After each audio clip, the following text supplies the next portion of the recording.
So the other day, I went and rode Chutes trail in Stratton Open Space. This is not the old Chutes trail that used to be there, if you've ever come and ridden in the area. They kind of tore that one out and built a new one. We call it New Chutes Trail. This trail is exactly what this area needed, in my opinion. It's kind of like surfing, honestly. The trail is really, really flowy for the most part. There's a couple sections up towards the top that are pretty rough, but definitely not anything too crazy. Like, just about anybody could get down it. The trail starts off with a real rocky section up at the top, maybe about 150 feet. There's a couple drops in there. That shoots you out into a really big downward right berm made out of rocks. And this is one of the coolest features ever that I've seen around here.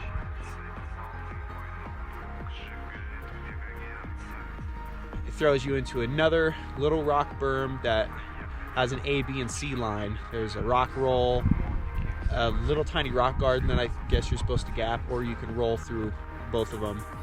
And then it takes you into a 3-pack of jumps. They're all tabletop, so they're all rollable. There's a turnout after the jump line where you can do a tiny little climb back to the top, and you could ride that 20 times in one day if you really wanted to.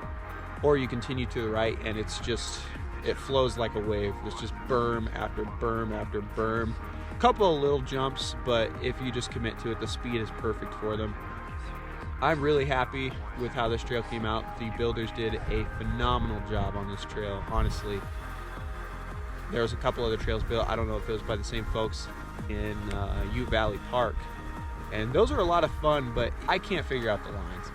I've ridden them quite a few times. I don't know if I need a more aggressive bike, which I've got an Enduro with 160 on each end. So it's pretty aggressive. I cannot for the life of me figure out the lines.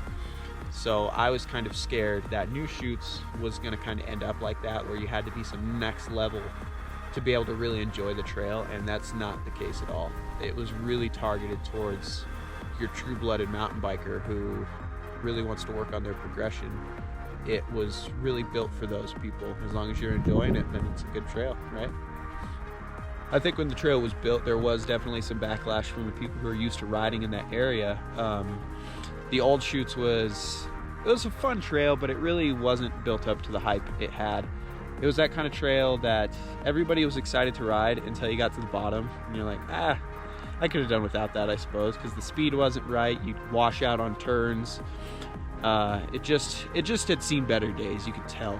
When you replace a trail like that with something that's far more difficult, and it really is much more targeted riding, you really have to pick your lines and know what you're in for. That's just going to happen. You can learn more about this trail at coloradosprings.gov. I highly recommend, if you're planning on riding it, to do a little bit of homework. You can go into it blind and you'd be fine, but like anything else, if you really want to spank it, got to know what you're going in for.